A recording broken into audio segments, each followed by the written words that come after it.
Hey, what's going on, everybody? This is the Blockchain Backer bringing you the latest cryptocurrency news and analysis. And today we're going to talk about some crazy news that's been going on in the last 24 hours, and of course, taking a look at the Ripple XRP price chart. Obviously, it looks like we're coming in for our double bottom over here on the XRP price chart, something that we have been discussing as a probability that would happen. Of course, I will remain with my conviction that the bottom will hold and that we will be seeing moves to the upside soon enough. As we discussed over the last week, when we do come in for this double bottom, you can expect that sentiment will be rough. So you have to kind of prepare for that. Might be a great weekend to get outside and enjoy some sun. I have a birthday party to attend this weekend, and I'm excited to get out of here and get out in the sun and enjoy that. But outside of us coming in for a double bottom, outside of us still maintaining our lows, there's not a whole lot to say about XRP right here, right?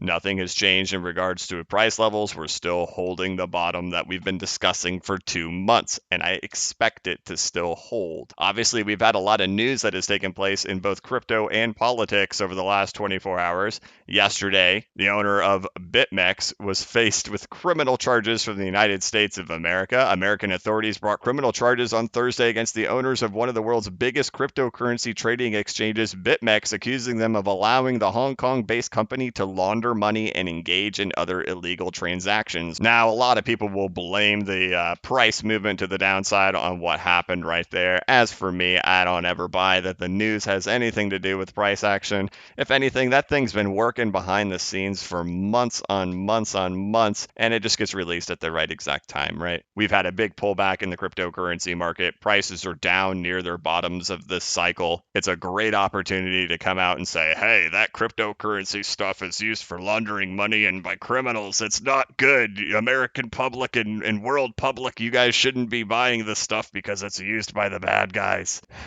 That's just the kind of stuff we get when we get down here near these lows, right? But of course, in the political world, we got our first October surprise with yesterday the president of the United States coming out and saying that he has contracted the 2019 disease. So stock market took a little bit of uncertainty in the morning. However, technically, it just didn't break anything. So I still view it as just being technical. But one of the things we talked about earlier this week is how rough it would be down here and how you're going to have to listen to a lot of loud noise when we get down here and test these lows again, right? So you have to understand where people's psychology is at. We're still down here in this panic and loss of hope phase. When prices were bouncing up and down 15%, 10%, all these percentages up in here, we didn't have any of that, right? I mean, people can lose 15% and it doesn't mean anything, right? Because we're going to the moon. We have complete faith. It's a great project. It's going to do such wonderful things. And I just know that this crypto is going to do great. But then the price falls way back and then we move by 2%, 3%.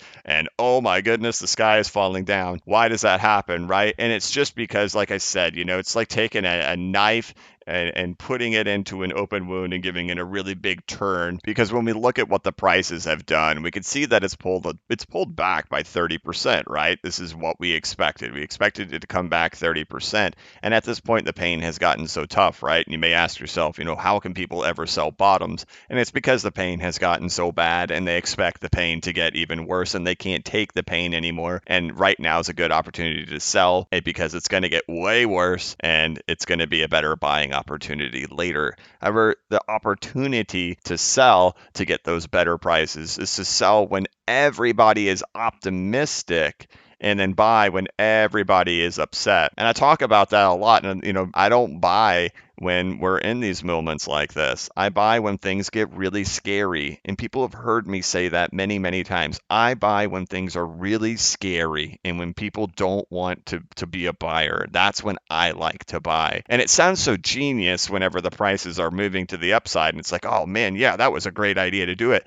But when you're living in that moment, it feels a lot different, doesn't it? It feels a lot different actually doing it and being a part of it. But it's one of those things that I've just learned. And it goes back to something I talked about like a week or two ago, like keeping an emotional log. I have like totally mapped out what my emotions were like and where I was getting things wrong at. And once I was able to do that and figure out where am I making wrong decisions at, where are my emotions taking controls, and how am I feeling at particular times, I was able to totally change all of that around. And I hope there's at least somebody out there who's documenting themselves right now. And maybe you've documented this last 24 hours, right? Big news event, big and scary. The price is already low and it's already feeling painful, and you're saying, man, this just stinks, right? And then you'll be able to look back on that later once these prices move to the upside and say, okay, now I know what it feels like. Now I have documents to prove what did it feel like when it was really bad. And that was actually the time when it was the smartest time to be a buyer. And we've seen that over and over again. We saw that back in here when people were expecting prices to go lower. We saw that here when people were expecting prices to go lower and they started chasing a lot of different altcoins. And then now we're seeing that again down here, right? So it's just figuring out when are people getting really optimistic, and that's probably the time to step back and not be adding to your stack. And when are people feeling really pessimistic,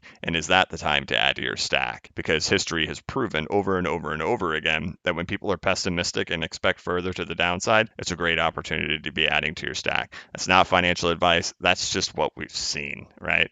And that's how I operate. I add when people are scared and when things are scary and negative. But give it a little bit of time and things will all be positive again, because they always do. We always get these same things where things get scary and then they get exciting. And the exciting times don't last nearly as long as the scary times. So when it comes, it'll be fun and we'll enjoy every second of it as it moves to the upside. But of course, we always have to expect that consolidations will return again and pullbacks will occur again, because they always happen. And what you have to know is that if you weren't here in the 2017 bull run, is that every single pullback, every one of them, and I remember the big ones, right? We had a really big one that was like in June and July, and then we had a really big one that was like in August or September. And those ones right there, people always believed that it was over. It's all just a Ponzi. It's going to zero.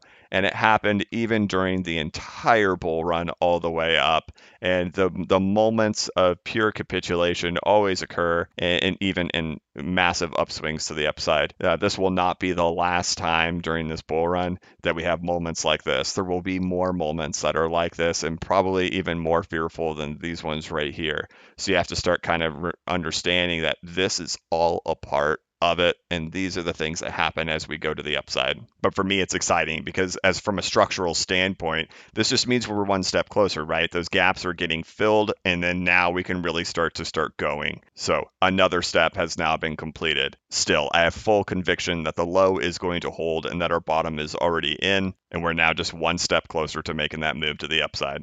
But all right, we'll keep this one pretty brief. If you'd like to support the channel, please visit bcbacker.com, where I've made a course with 19 videos over 4.5 hours for $39 to help give a full understanding of how I view these markets and what my exit plans are moving forward. As for this weekend, I will most likely be taking the weekend off unless if we get big price action. So if we kind of just come down here and hang out at the lows and just stay there for a few days, probably not. But if we get like a big pop back up to the upside, then yeah, I'll be back. But otherwise, I'm going to enjoy the weather and enjoy being outside too. So check out bcbacker.com. Of course, follow me over here on Twitter at bcbacker. And I hope that you guys just have a fantastic weekend. I hope that you're having nice weather.